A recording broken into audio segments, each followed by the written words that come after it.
Hello guys, and welcome to the most requested video on my channel, which is the best guns in Season 9 Battle Royale. Before we start, you should know that I made this list based on some tests and after playing some games in the new season, so it represents my own opinion. Some of you may agree and some may disagree, so please keep that in mind. Also, technically I'm still testing weapons since there are a lot of new weapons, but don't worry, if I find another good weapon, then I will make a separate video. Let's get started.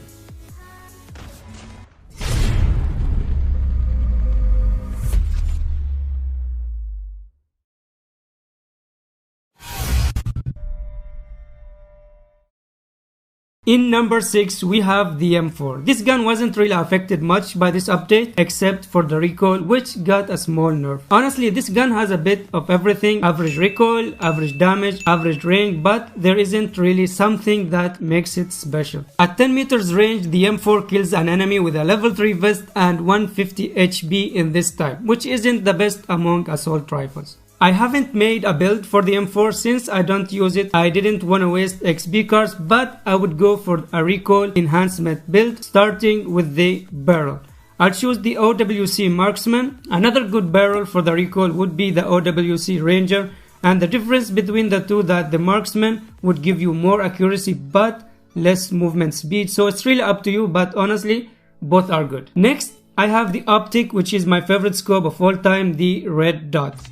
Then we have the stock, and I choose the MIP Strike stock. Not only it improves the recoil and bullet spread, but also the flinch stability. And if you don't know what flinch stability is, it's basically when an enemy shoots at you, you will notice that the screen is shaking. So this attachment will reduce the shaking, which will allow you to be more accurate when you shoot back at the enemy. Next we have the underbarrel, and I choose the Ranger foregrip. I'll have to sacrifice some mobility for this, but it's okay with me. Even with this mobility loss, I still think it's fast enough. And finally we have ammunition, and to be exact I went with the 40 round mag. Honestly, you don't need the 50 mag, 40 bullets should be more than enough.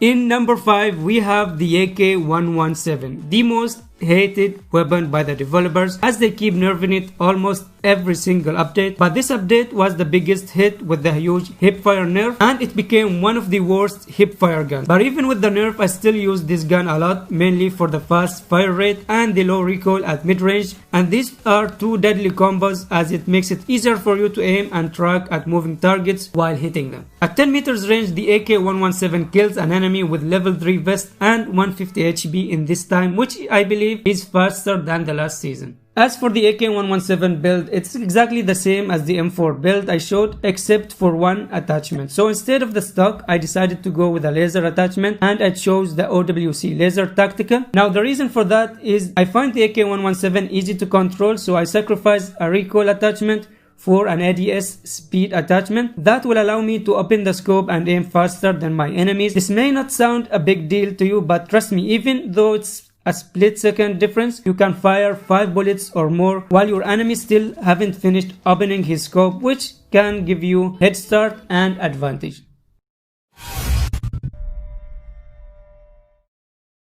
In number 4 we have the Cordite, one of the newest additions to Battle Royale. One thing I love about this gun is the firing sound. It's just so satisfying. At 10 meters range, the Cordite kills an enemy with level 3 vest and 150 HP in this time, and as you notice, it's considered a long time and even longer than ARs themselves. But the reason why I chose the Cordite to be a number 4 because it's actually the new king of hipfire. As you can see here, I did a comparison between the Cordite and the AK-117, which used to be one of the best hipfire guns, and you can see the big difference. The build I chose for the Cordite is hipfire based, and when it comes to hipfire, there are 3 important attachments that you must include. The first one is the muzzle, and to be exact, the MIB Light Flash Guard. The second important attachment is the laser attachment. I chose the MIB laser, and the third hipfire attachment is the underbarrel, and I went with the MERS foregrip. Obviously, the main reason I went with these 3 attachments is because they provide extra hipfire accuracy. The fourth attachment I used is a perk, which is the Wild Hipfire perk that increases your hipfire accuracy when you slide or when you jump, which makes it perfect for this gun. Finally, since I will be using this gun for hipfire mainly, I don't think I need a scope for it, so I went with an extra 48 bullets extended mag. Even if you need it to ADS, this gun has a good iron sight.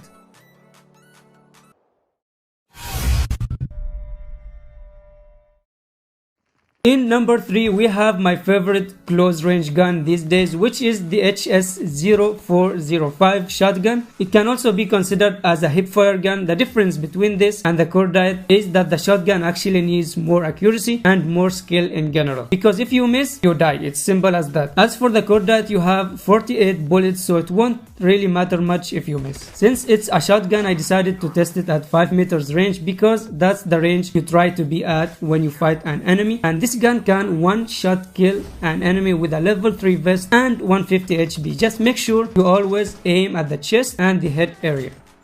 As for the build, I went with a choke as a muzzle and then the barrel, as I chose the RTC extended light barrel. Both these will give you more range and more accuracy. Next, I went for a disable perk, which basically slows down your enemy after you hit them, which makes it easier for you to hit your target, since missing shots isn't really an option here, as I mentioned earlier. Another important attachment is the ammunition, and I went with the 500 GR slug, which gives you a huge damage boost and a bit of range. Finally, I went with a bit more hipfire accuracy and picked the MIP Laser 5MW. If you use the shotguns with ADS, then you should go with the OWC Laser Tactical, but in my case, I mostly use it with hipfire. In number 2, we have the biggest surprise in Season 9. Surprise, motherfucker! The ASM. This weapon is like the ugly girl or boy in school that nobody really liked, then they turn out to be super hot in college. That's exactly what happened with the ASM. Nobody really used it from Season 1 to 8, but in Season 9, people realized how good this gun is, as they significantly buffed the recoil. At 10 meters range, the ASM kills an enemy with a level 3 vest and 150 HP in the same time as the AK-117, but what makes it special that it has a better range and can also kill fast in mid to long range combined with the good recoil. As for the build, it's 100% exactly the same as the M4, so I'm not gonna go through it again. This will improve the recoil control and gives you more range, but you will sacrifice a bit of mobility. And finally, in number 1, we have the AK-47, and I'm sure it's not a surprise, most of you saw it coming. This gun was already one of the best and most used guns from Season 1 to Season 8, and on top of that, they decided to buff the recoil, so now it's crazy good. Not only that, but it actually has a better hipfire than AK-117, and you can use it to hipfire, but only when you're hugging your enemies at 5 meter range or less. At 10 meters range, the AK-47 can kill an enemy with a level 3 vest and 150 HP in this time, which is insane. Honestly, I did not expect it to kill that fast. So basically, the AK-47 has a role. It kills fast in close range and it has enough range to kill fast at mid to long range. The only issue I faced when using this gun is the crazy high recoil at very long ranges, and as far as I remember, it wasn't like that in the previous season. So when I tried to spray at the very long ranges, I ended up killing birds instead of my enemies. But it also makes sense since most of the assault rifles got a recoil nerf except for the ASM. Again, the build I chose for this gun is a recoil control based build, which is exactly the same as the M4 and the ASM, just to be able to spray your enemies easier at mid to long range. And even though this gun has a little bit higher recoil than the SM, it kills faster. You might not realize this, but by viewing the video you already supported me. However, if you find this useful, then kindly consider leaving a like, and if you're feeling extra generous, then maybe share it with your friends. It did take me a lot of time to test and record and edit, and that explains the delay, as the video should have been out 5 days ago. So I'm really sorry about that. Thank you all for watching and see you in the next video. Peace.